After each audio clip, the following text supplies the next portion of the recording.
Tsaka lang mga halaman namin. Yan, may bagong bulaklak. Wala pa.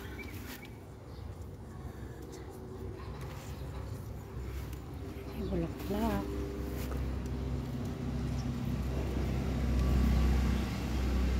Halaman namin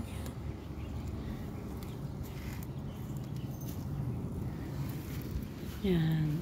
Yan. Okay. Ano, dahil bulaklak. Yan ang bougainvillea. Ano tawag dito? Nakalimutan ko.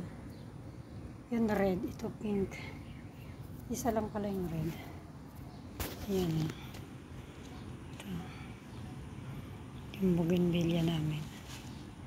Ito white and pink. Ito magandang kulay.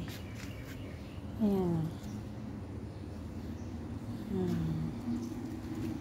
Yung mga halaman. Ayan. Dito tayo. Ito hibiscus o gumamela. Nilagay ko dito kasi may kumakain doon eh. Pinasok ko dito. Ayan. Halaman namin. Ayan. Bakit naninilaw to? Kaya naninilaw to? Ayan na. Parehas lang sila. Ito yung aking money plant.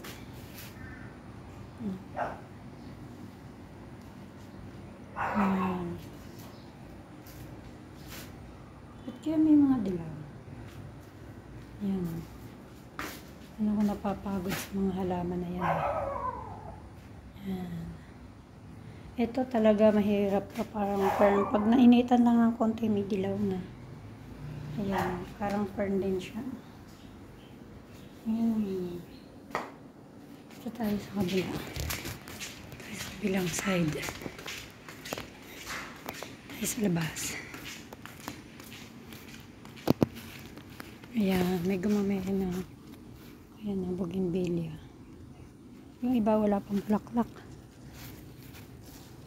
Ito Japanese rose, mamaya pa yung babulaklak. Ito hibiscus, ayan, gumamailang puti. Yung lemon ko ay bumunga, tsaka kalamansi. Ayan. Yung mga halaman. Ito red and yellow. Together yan. Red and yellow. Ayan. Red siya at yellow. Ito, peach. Ito, white.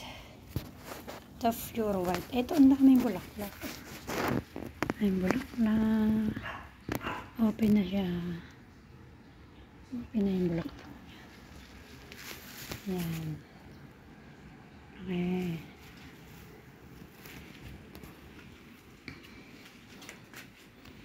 Ang mga halaman. Bakit may mga dilaw-dilaw to?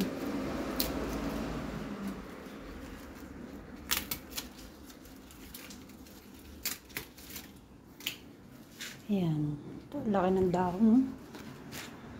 Okay. Ayos na. Ayan. Aray ko. Ayan pa yung iba. Ayan, San Francisco.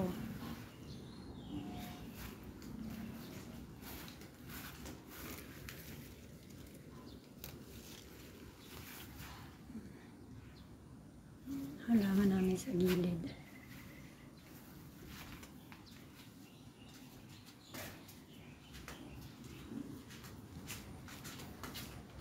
Ayan, punta tayo sa likod. Mayroon pa dito.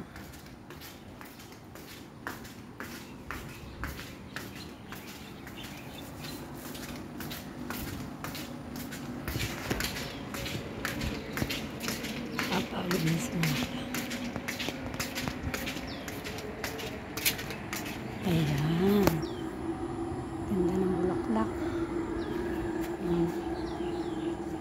Daming bulaklak.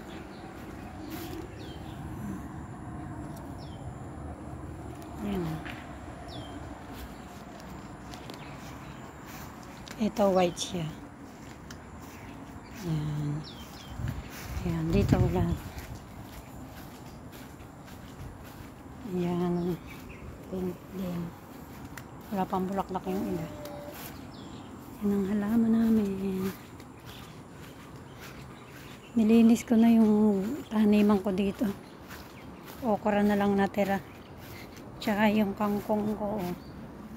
Kangkong tsaka okra yung natira. Pa ako nakakapagtanim ulit. Na yung bulaklak ko.